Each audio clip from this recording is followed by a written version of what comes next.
What's going on, everybody? Mortem here, this time bringing you a build video for Avowed. So following my review yesterday, I thought people might be interested in the build that I used for the game's highest difficulty, or sort of how I approached that, and while I don't think build complexity in this game is so great that you really need a build guide, I thought people might enjoy it nonetheless, so here we are. So basically, after playing through the game once, normally, I kind of realized for Path of the Damned that a magic build was probably the way to go because you can lock down and effectively control groups of enemies, which is really what you need on that higher difficulty, where everything hits very hard and can kill you very quickly. Not to mention that magic in general just has the most options, so that's kind of the route that I wanted to go down, which in combination with a few items and stuff wound up being extremely effective, though obviously with any max difficulty there's some general stuff you need to know, but we'll talk more about that in the combat section. First up, going straight into it, in terms of character creation, there's really not much to know besides the attributes, which is where we'll start, and then we'll go over, what you want to put things in as you level up. But in character creation specifically, the main things that matter are might and intellect. These can only be at 3 at character creation, so we want both of those at 3. Personally, I was fine with taking Constitution down to 0 here, just simply because we're going to die very quickly in Path of the Damned one way or the other, so a couple points of Constitution isn't really going to be make or break here, and we'll wind up putting some points back into it later. But it's also important to know that the maximum bonus for an attribute is at 15. It doesn't matter how you get to 15, bonuses, etc. It stops at 15. These attributes are also very front-loaded, which means as we level up, we're only going to take them to 10 at the most, because after that you get a huge diminishing return, and it's not really worth the effort. But Might is going to give us all of our extra damage, and then Intellect is going to give us all of our extra essence and elemental resistance to cast things more often. After that, we're going to focus on Dex and Constitution as a last resort. But following character creation, I took Intellect to 5 pretty much immediately, because that's as far as it was going to go as a base, and then started putting everything in Might at that point until it hit a base of 10. Now this is going to put you around level 10, which is the point at which we're going to scale that back, mostly because we have to, as the attribute points that you'll be getting every level up to that point actually slow down once you get here, and you start getting less of them. At this point, I started dumping them into Dexterity for the extra attack speed and stuff, and then once that was at about 6, I put everything else into Constitution. And we're going to make up the differences there, as you can see on screen, with all sorts of bonuses and the like. But also as we level, we get an ability point every single level. You can actually get 5 extra ability points throughout the story, which I would highly recommend you do on this difficulty, but basically there will be story points where you can either accept or refuse a gift, and if you refuse that gift, instead of a unique ability, you get an ability point in its place. And for this particular difficulty, I really found those extra ability points to be more useful. But regardless of that, our ability points are pretty straightforward. We're mostly sticking to the wizard tree. At the very end, I picked up the health increases from the fighter tree, but otherwise we are all in on wizard. And the nice thing is, this is actually somewhat conveniently divided for us, because we're pretty much just going to put points into the things you see here on the left until we finally get our main grimoire we're going to be using as a weapon, which is going to grant us access to some base spells that we'll cast through that grimoire, and then after that we're going to start putting points into some of the spells on the right. But basically what we want here is the armor upgrade in the level 1 spot, the wand upgrades in the level 5, the grimoire mastery, which is absolutely mandatory. If you don't get the points in grimoire mastery, which is the middle one here, you actually won't be able to cast the higher level spells even from a grimoire, so you're going to need those. And then finally on the left side at level 10, we pick up the harvest essence increases. So what this does is when we kill enemies, they drop essence, which is basically our mana pool. That ability in particular actually way increases the amount we get when this happens, which means it like quadruples it actually. So this is going to make it much more efficient to gather mana from enemies we kill, which just in terms of sheer resource efficiency is really important, because what's going to happen later on is we'll cast down AoEs, wipe everything out, pick up all of the essence they drop, and that will keep us from running out of essence so quickly. And in combination with a bunch of essence reduction for our casts is going to keep us pretty much constantly constantly casting. If anything, you'll hit cooldowns more than an essence restriction. Now, on the right side here,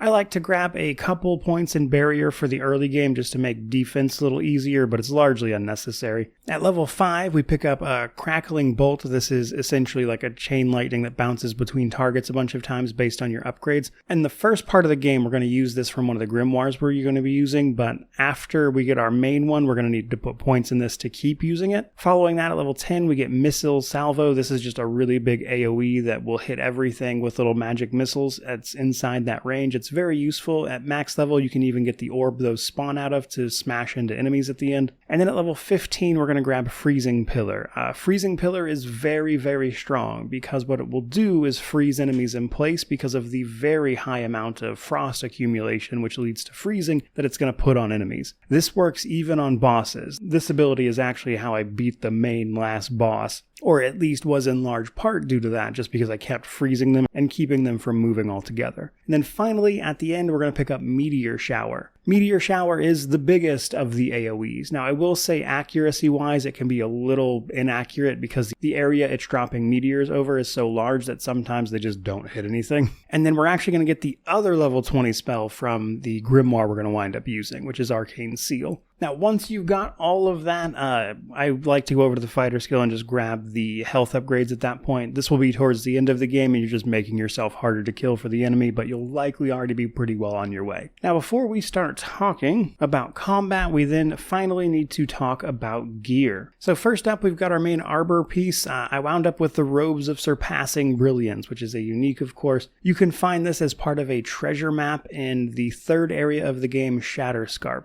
Before this, we're actually going to be using a slightly worse version of what is essentially the same thing, which was like the Light Arcanist's Gambian, which you can pick up from a chest right next to the Yellow Band's Bounty in Dawnshore, the first area. Now, for our sort of secondary stuff, just to be clear, your armor piece and then your weapons are the most important because those contribute to your overall combat effectiveness, whereas gloves, boots, and rings and accessories and stuff are just extra bonuses. They don't necessarily directly contribute to that. But for our gloves, anything that reduces your ability essence cost that combines with a convenient ability that you like, so I deal a lot of shock damage with the Crackling Bolt here, which is why I'm using the War Mage's Bracers. But honestly, as long as you get a reduced ability essence, you'll be fine. For the boots, I personally didn't find there to be a lot of good boot options for this particular build. I wound up using the Tranton Family Greaves, which is a bounty reward, so to speak, from killing the Tranton family as a bounty in the second area of the game, Emerald Stair. And it just gave a nice variety of good buffs, so I just wound up going with that. Now, unfortunately, I don't remember exactly where I picked up our two rings, but I know they're both from Shatterscarp.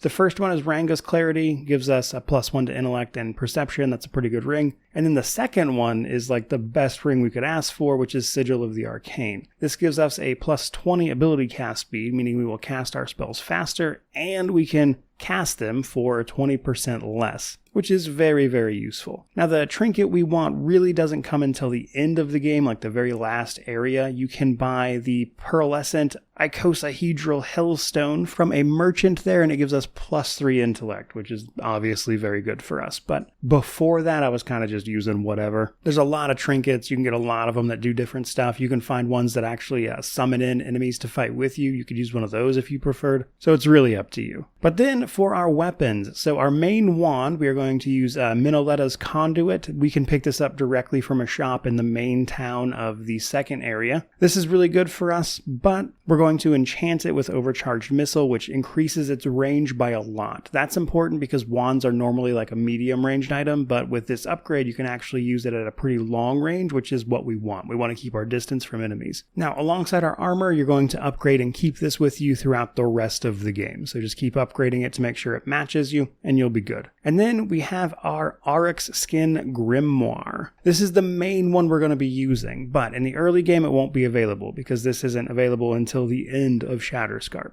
Prior to that, what I found the most useful was to use a basic grimoire of the elements, and then as soon as I could find it, pick up a grimoire of greater elements. This is going to give us a fire, frost, and shock spell, which I found very useful, but eventually our goal is to get our hands on this. Now, I can't really show you where this is without just straight up spoiling a bunch of stuff, but there's an area towards the end of Shatterscarp called Rengrim's Domain. Right before you talk to that person, there's a huge battle. In that room where that battle is, there's a obviously not so well concealed door that if you open it up, this is behind it. Fully upgraded, this massively reduces our ability costs, our cooldowns, which means we'll be casting the spells out of this grimoire for almost nothing. And it includes stuff like our Freezing Pillar, our Missile Salvo, and Arcane Seal and Blast of Frost. Our goal with this is basically to put down AoEs that lock down enemies before switching to our normal spells like Crackling Bolts, Meteor Shower. Now, as a backup weapon set, I like to use just a sword and board. It really doesn't matter which one. This is like last resort. If you're honestly switching to the sword and board, it's because things have not gone well, but really any of them should do. From there, let's talk combat though. So, there's a few things you really need to know about combat before you really try to do Path of the Damned. So I'm going to give you a few quick tips here. For starters, eat food. So in combat, food gives you small regeneration to your health and potentially your essence. That's fine. It's a great way to heal outside of combat. It's not that great in combat. But there are actually foods that come with various buffs you can apply to yourself that last for like 5-ish minutes. Those are very useful, including the ones that let you do like 20% extra damage or take less damage, etc. Eat that stuff. It's very, very helpful. In fact, all of the different food buffs don't really seem to like conflict with each other. You can just eat a bunch of stuff back to back and stack all that stuff if you're having trouble with a fight. Very useful. Another one that might seem obvious but is incredibly important on max difficulty is make sure your gear is being upgraded. In fact, your main goal before you do basically anything else in every single area you go to should be, how do I get my gear upgraded like immediately? This is because anytime you're fighting an enemy with gear that is less than their level, you take a massive reduction to your damage done. I think it's something like 60%. And there's areas where like Shatterscarp, for instance, will send you directly to the town, which is going to put you into a fight right away with enemies that are almost guaranteed to be a tier above you. So you really need to try to mitigate that and upgrade your gear as quickly as possible on that particular difficulty. You really don't have a lot of wiggle room there. And you're going to upgrade that by scouring the environment for materials, but also breaking down other stuff you're not using, which includes uniques, because that's how you're going to get Audra, which is going to help you upgrade your unique stuff. Incredibly important that you do that. Now, in general, two really helpful things for this particular run is that you get Kai right away. Kai is meant to be your tank companion. He's obviously always going to be useful for this build, but on max difficulty, where we are very squishy, especially in the early game, you really want to let Kai do his job and tank. This means making sure that you're actively activating his abilities that he will have to draw aggro, such as Fire and Ire. And while he's doing that, you really want to focus on being defensive and keeping your distance. But we're not going to be doing nothing while this is going on. In fact, on Path of the Damned, enemies have a much more aggressive approach to combat. They will actively try to seek you out, but they also utilize tactics a lot more. Now, the obvious one, kill the healer immediately. They deal a nonsense amount of healing. It is possible, but extremely difficult to